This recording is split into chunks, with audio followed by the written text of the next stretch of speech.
Jadi tidak lazim juga sesungguhnya tidak ada pergantian pimpinan Polri dan pimpinan TNI ketika rejim berganti. Kita ingat bagaimana teori hubungan sipil militer Samuel Huntington, bagaimana kontrol sipil objektif terhadap angkatan bersenjata. Nah, kalau presiden tidak mampu mengendalikan angkatan bersenjata, baik itu militer maupun kepolisian, agak rawan, Bung, karena ini terkait dengan demokrasi dan demokratisasi. Jadi Prabowo walaupun background-nya militer, sekarang dia adalah pemimpin sipil sebagai presiden. Dia harus bisa mengendalikan angkatan bersenjata. Makanya kalau dia presiden gagal mengendalikan angkatan bersenjata, potensi terjadinya kudeta sangat besar gitu. Assalamualaikum warahmatullahi wabarakatuh. Sahabat BN, pernyataan pengamat komunikasi politik, militer, dan internasional Slamet Ginting ini mengerikan. Dia malah mengatakan potensi kudeta terhadap Presiden Prabowo Subianto yang adalah seorang jenderal TNI bintang 4 ini, kalau dia tidak hati-hati dalam mengendalikan angkatan bersenjata dalam artian TNI dan Polri, wah, potensi terhadap terjadinya kudeta, dia mengatakan sangat besar. Ini tentu menakutkan sekali dan mencemaskan sekali dari kita orang yang awam dalam hal ini. Sesungguhnya apa, sahabat BN, yang membuat Slamet Ginting berpandangan seperti ini? Apa yang latar belakangnya? Kita melihat karena sampai saat ini belum lagi ada pergantian kepemimpinan di tubuh TNI dan Polri oleh Presiden Prabowo. Walaupun dia telah melebihi 100 hari menjalankan amanah rakyat sebagai Presiden Kepala Negara. Dan tidak dapat dimungkiri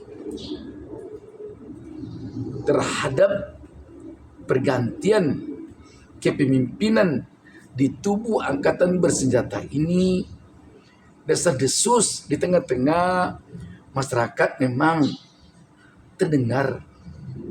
Ada semacam keinginan dari publik agar Presiden Prabowo Subianto melakukan pergantian terhadap pimpinan di tubuh angkatan bersenjata ini. Kerusakan pertama itu terjadi pada saat Presiden Jokowi mengangkat Tito Karnavian. Jadi dari sebelumnya Jenderal Sutarman lulusan Akpol 81, lalu diganti Badrodin Haiti 82, masuk akal. Setelah itu dari 82 kan ke Tito Karnavian yang 87. Jadi ada selisih 5 angkatan. Berapa angkatan dilewati? Baru setelah itu agak dinormalkan kembali. Tito salah satu Kapolri termuda dalam sejarah reformasi, cuma 51 tahun lebih berapa bulan begitu ya. Itu kemudian dikembalikan lagi ke Idam Aziz yang lulusan Akpol 1988A, kemudian lompat lagi ke Listio Sigit lulusan 1991. Artinya melewati apa? 88B, 90, ya kan? Jadi melewati itu. Jadi ada 7 angkatan gara-gara pola Jokowi yang memotong generasi, membuat organisasi polisi itu menjadi buruk. Kenapa? Karena yang di bawah tidak bisa lagi naik. Jadi menurut saya sistemnya hancur lebur dibikin oleh Jokowi. Nah, berbeda dengan TNI relatif lebih stabil kan gitu ya. Walaupun saya tidak begitu setuju dengan pergantian. Itu hak prerogatif presiden. Jadi bukan perkara pergantian, tapi hakikat ancamannya apa? Misalnya kita konsentrasi di Laut Cina Selatan, di Natuna Utara. itu adalah gangguannya dari laut. Maka biarkan saja panglimanya dari Angkatan Laut. Kalau diganti lagi masih di sana bahaya, Angkatan Laut aja lagi, nggak ada masalah. Ya. Tapi kalau kemudian hakikat ancamannya nyata-nyata, misalnya di Papua, wilayah darat, ya sudah, Angkatan Darat lagi, nggak ada masalah. Ya. Jadi bukan perkara pergiliran, tapi ancamannya seperti apa. Jadi ini kelihatannya yang melatar belakangi pemikiran Slamet Ginting agar ada segera pergantian kepimpinan di tubuh Angkatan Bersenjata baik TNI maupun Polri di era Prabowo sekarang ini.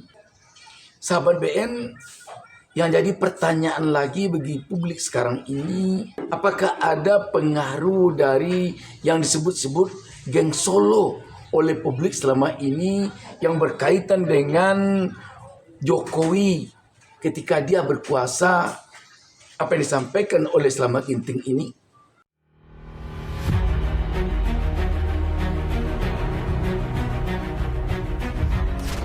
Joko Widodo, 2 periode menjabat sebagai Presiden Republik Indonesia, bermula dari seorang wali kota, seorang gubernur, sampai bisa menjadi seorang presiden. Nah, ini saya mau naik kuda. Itu rentetan karir politiknya. Tapi di balik melesatnya karir politik Jokowi dari Solo ke istana, ada orang-orang yang ikut ketiban rejeki karena karirnya juga ikut melesat dengan cepat. Wah, kaget. Mereka ini dikenal dengan julukan Geng Solo. Yang dimaksud dengan Geng Solo adalah petinggi-petinggi TNI dan Polri yang pernah bertugas di Solo, tepatnya saat Jokowi menjabat sebagai wali kota. Mereka adalah orang-orang kepercayaan Jokowi yang kemudian karirnya melesat sangat cepat, menduduki jabatan-jabatan strategis seiring dengan karir Jokowi di pemerintahan. Apakah ini yang membuat Slamet Ginting berpikir bahwa Prabowo harus secepatnya melakukan pergantian kepimpinan di tubuh TNI dan Polri? Karena bisa jadi loyalnya TNI dan Polri di samping yang lainnya dikhawatirkan bukannya ke istana, bukannya ke Prabowo sebagai Presiden Kepala Negara Panglima tertinggi, tetapi ke Solo, ke mantan Presiden Jokowi. Seperti juga yang kita dengar sekarang ini, banyak menteri-menteri Prabowo sekarang ini yang kiblatnya masih ke Solo. Setidaknya terlihat dari banyaknya menteri-menteri Prabowo yang sering sowan ke Solo. Siapa saja mereka? Nah, yang sempat jadi perbincangan adalah soal diangkatnya Jenderal Agus Subianto sebagai Panglima TNI. Banyak yang menilai keputusan Presiden Jokowi beraroma nepotisme. Alasannya sederhana, karena keduanya sudah sejak lama menjalin hubungan dekat. Hubungan tersebut dimulai saat Agus Subianto menjabat sebagai Komandan Kodim 0735 Surakarta pada tahun 2009 sampai 2011, di mana saat itu Jokowi sebagai wali kota. Saat Jokowi menjabat sebagai presiden, secara tidak langsung berdampak besar terhadap karir Agus Subianto. Karir Agus Subianto melesat sejak berstatus sebagai perwira tinggi TNI Angkatan Darat, mulai dari menjabat sebagai Komandan Korem 061 Surya Kencana dan Komandan Pasukan Pengamanan Presiden pada 2020 sampai 2021. Agus Subianto saat itu bertanggung jawab atas keamanan Istana Bogor. Lalu menduduki jabatan strategis lainnya seperti Panglima Kodam 3 Siliwangi. Ditunjuk sebagai Wakil Kepala Staf Angkatan Darat. Kemudian Kasat yang dinilai banyak orang saat itu jabatannya terlalu dini. Bahkan belum sepekan menjabat Kasat, Jokowi langsung mengeluarkan surat presiden soal pencalonan tunggal Agus Subianto sebagai Panglima TNI menggantikan Laksamana Yudo Margono. Yang paling mendapat berkah nih dari terpilihnya Jokowi jadi presiden adalah Jenderal Listio Sigit Prabowo. Sebelum jadi Kapolri, Sigit sempat menduduki posisi dalam kepolisian. Sampai pada akhirnya ditunjuk sebagai Kapolres Surakarta tahun 2011. Dari sinilah kedekatan dengan Jokowi dimulai. Saat Jokowi diangkat jadi presiden, Listio Sigit ditunjuk sebagai ajudan Jokowi sampai tahun 2016. Kemudian, dipromosikan untuk menduduki jabatan Kapolda Banten, jadi Kepala Bareskrim Polri. Sampai pada akhirnya ditunjuk sebagai Kapolri. Direkomendasikannya Jenderal Listio sebagai Kapolri sempat ditentang. Pertama, karena soal umurnya yang tergolong muda. Lalu yang kedua, Listio Sigit tidak punya rekam jejak yang istimewa, bahkan punya catatan merah. Saat menjabat di Bareskrim, Listio gagal mengungkap aktor intelektual insiden penyiraman air keras terhadap penyidik KPK Novel Baswedan. Makanya, terpilihnya Listio Sigit ini disebut-sebut murni hanya karena kedekatannya dengan Presiden Jokowi.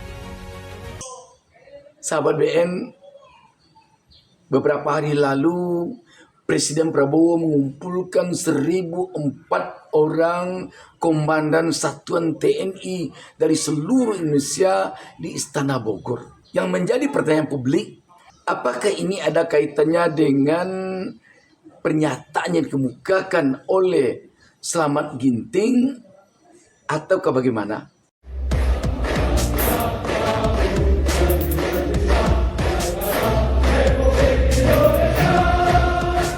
Presiden Prabowo Subianto mengumpulkan 1.004 komandan satuan TNI di Istana Kepresidenan Bogor, Jawa Barat pada Jumat, 7 Februari 2025. Prabowo memberikan pengarahan kepada para komandan satuan di TNI Angkatan Darat, Angkatan Laut, maupun Angkatan Udara. Para komandan satuan yang hadir setingkat komandan batalion, komandan kodim, dan komandan resor militer dari seluruh Indonesia. Mengenakan kemeja safari putih, Prabowo hadir sekira pukul 16.06 WIB. Tiba di lokasi, Prabowo didampingi Menteri Pertahanan Syafri Syamsuddin dan Panglima TNI Jenderal Agus Subianto. Prabowo kemudian menyalami sejumlah komandan satuan TNI yang hadir. Selain menyalami, Prabowo juga berbincang sejenak dengan para komandan TNI tersebut. Pantauan Tribun News, Mars TNI dinyanyikan oleh para komandan satuan saat Prabowo bersalaman dengan para peserta pengarahan. Panglima TNI Jenderal Agus Subianto mengatakan jumlah peserta pengarahan yang hadir berjumlah 1.004 orang. Prabowo menjelaskan alasan mengumpulkan komandan satuan TNI tersebut di Istana Bogor, bukan di Istana Kepresidenan Jakarta karena banyak perwira TNI yang belum mengetahui Istana Bogor.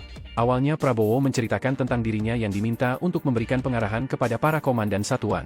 Selain diminta untuk memberikan pengarahan, Prabowo pun diberi saran agar pengarahan dilakukan di Istana Kepresidenan Bogor. Pasalnya banyak para komandan TNI belum pernah mengunjungi Istana Bogor. Pengarahan dilakukan di Istana Bogor juga kata Prabowo untuk memudahkan setelah dirinya memimpin sidang Dewan Pertahanan Nasional yang juga digelar di Istana Bogor. Dirinya mengatakan, apabila suatu negara ingin merdeka dan sejahtera, harus ada kekuatan untuk melindungi masyarakat dan kekayaan alamnya. Prabowo menekankan bahwa melindungi suatu negara tidak bisa hanya dengan perkataan atau teori saja, melainkan harus dengan kekuatan. Kepala negara menyebut ada negara yang begitu kaya dan makmur, namun diinvasi bahkan dihancurkan.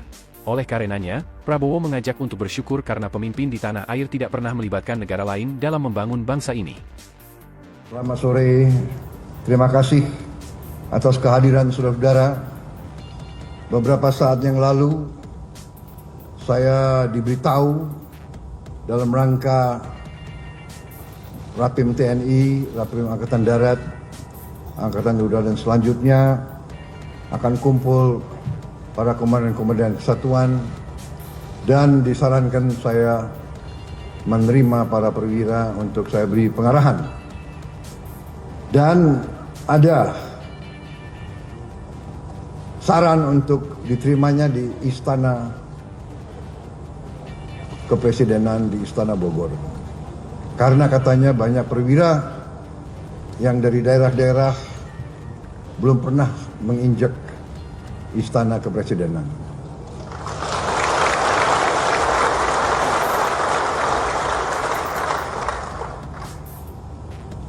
Jadi dalam rangka itulah saya kumpulkan di sini juga memudahkan karena tadi kami melaksanakan sidang pertama Dewan Pertahanan Nasional. Dewan Pertahanan Nasional ini sudah diamanatkan oleh Undang-Undang Nomor 3 tentang Pertahanan Negara tahun 2002. Dan baru kita laksanakan sekarang 22 tahun kemudian. Sahabat BN, semoga pertemuan Presiden dengan 1.004 komandan satuan TNI dari seluruh Indonesia ini benar-benar hanya karena alasan apa yang disampaikan oleh Presiden Prabowo dalam pertemuan ini. Dan jika ada agak sedikit terselip kekhawatiran terhadap kudeta yang disampaikan oleh Slamet Ginting, tentu rakyat akan melihat kapan Kepala Satuan Polri dari seluruh Indonesia akan dikumpulkan pula. Demikian sahabat BNU, Assalamualaikum warahmatullahi wabarakatuh.